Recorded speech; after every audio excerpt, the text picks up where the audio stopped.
Hello students, our next theorem is to find the null point of the plane Lx plus my plus nz is equals to 1 for the system of force xyz lm and n। ठीक है, last article में हमारे पास क्या था, null point given था, हमें नल plane की equation find out करनी थी। इस आर्टिकल में हमें क्या फाइंड आउट करनी है, नल पॉइंट फाइंड आउट करना है इस प्लेन के अंदर। ठीक है, the equation of the plane is Lx plus my plus nz is equals to 1। ये हमें इक्वेशन ऑफ प्लेन गिवन है। जो नल पॉइंट हमें फाइंड आउट करना है वो हम कंसिडर करके चल रहे हैं कि सपोज वो हमारे पास नल पॉइंट ये है x dash y dash and z dash be the null point of the plane 1। अब अगर ये प्लेन 1 का नल पॉइंट है तो ऑब्वियसली इस इक्वेशन को सेटिस्फाई करेगा। So equation 1 becomes l x dash plus m y dash plus n Z dash is equals to 1। ठीक है, नाउ इक्वेशन ऑफ प्लेन हमारे पास क्या होती है, अभी अभी हमने ऊपर रिसेंटली फाइंड आउट करी थी, ये आई थी हमारे पास इक्वेशन ऑफ प्लेन। तो ये आप लर्न करोगे और डायरेक्ट इधर लिखोगे इक्वेशन ऑफ प्लेन हमारे पास क्या होती है, ये हमारे पास होती है। Give it equation number 3। Now ये भी इक्वेशन ऑफ प्लेन है, ये भी हमारे पास इक्वेशन ऑफ प्लेन है। तो दोनों अगर इक्वेशन ऑफ प्लेन है तो इनके कोफिशिएंट्स हम कंपेयर कर सकते हैं। एक्स के कोफिशिएंट देखो इधर से, वाई का कोफिशिएंट इधर से और जेड का कोफिशिएंट इधर से। ठीक है, सो इधर एक्स का कोफिशिएंट को कंपेयर करोगे तो हमारे पास क्या बन जाएगा, दिस कोफिशिएंट अपॉन में एल, सिमिलरली दिस अपॉन में m, similarly this upon n, and यहाँ से अगर मैं कंपेयर करूँ तो दिस अपॉन में 1। ये मेरे पास आ जाएंगे टर्म्स।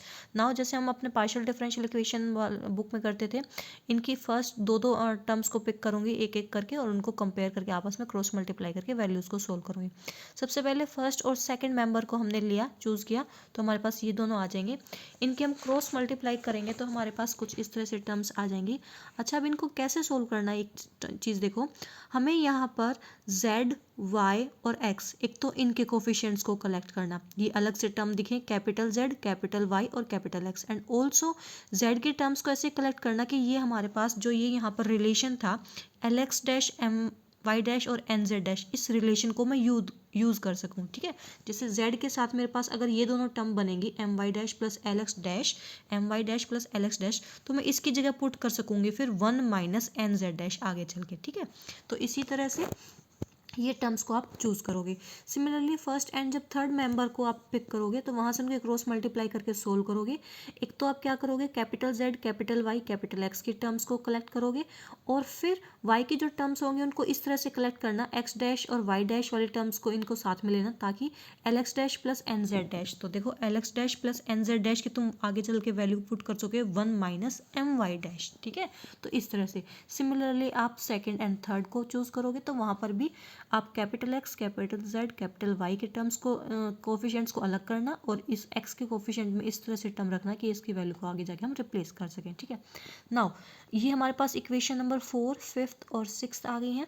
इसके बाद अगर हम क्या करेंगे, इस equation number 4 and 5th and 6th में इक्वेशन नंबर 2 का यूज़ करेंगे, जो मैं अभी अभी आपको बता चुकी हूँ। जहाँ जहाँ पर हमारे पास ये हैं इक्वेशन नंबर 2, अब L x dash and z dash, similarly ये टर्म है और सिमिलरली ये टर्म है, इनमें इक्वेशन नंबर 2 को पुट करेंगे तो देखो हमारे पास फर्स्ट टर्म बनेगी एन जेड डैश माइनस 1। यहाँ पर हमें इसकी वैल्यू पुट करनी थी तो मैंने आपको ऑलरेडी बता दिया, यहाँ पर मैं इसकी वैल्यू निकालूंगी 1 माइनस एन जेड डैश। ठीक है, तो सिमिलरली यहाँ पर y के जो कोफिशिएंट है इसकी वैल्यू इक्वेशन नंबर 2 से और सिमिलरली इस वैल्यू इक्वेशन नंबर 2 से मैं अपना पुट करूँगी, हमें ये इक्वेशंस मिल जाएंगी।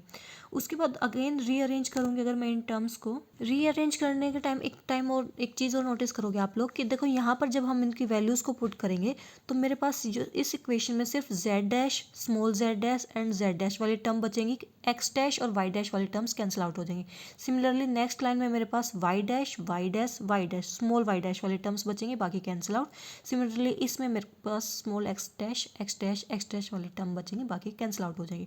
तो फर्स्ट वाले से आप z डैश को कॉमन लोगे, सेकेंड वाले से आप y डैश को कॉमन लोगे, उसके कोफिशिएंट को कलेक्ट करोगे, एंड थर्ड वाली टर्म से आप x डैश के कोफिशिएंट को कलेक्ट कर लोगे, बाकी की सारी टर्म्स को राइट हैंड साइड शिफ्ट कर दोगे। ठीक है, नाउ अब एक स्टेप देखो, इसको आप सोल्व करोगे, आपकी बुक में ये डायरेक्ट दिया हुआ है।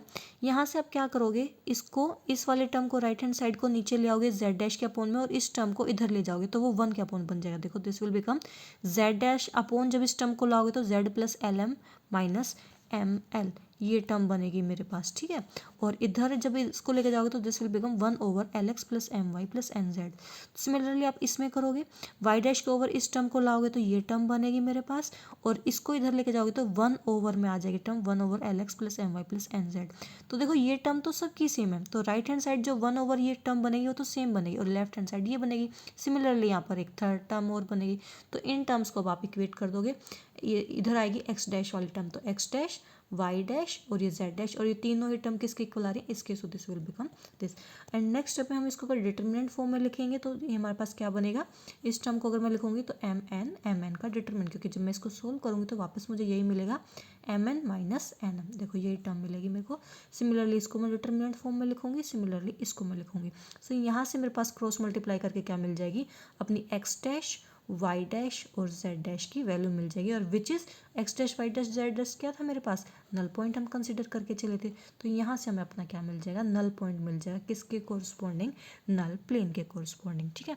ये हो हमारे पास आर्टिकल कंप्लीट।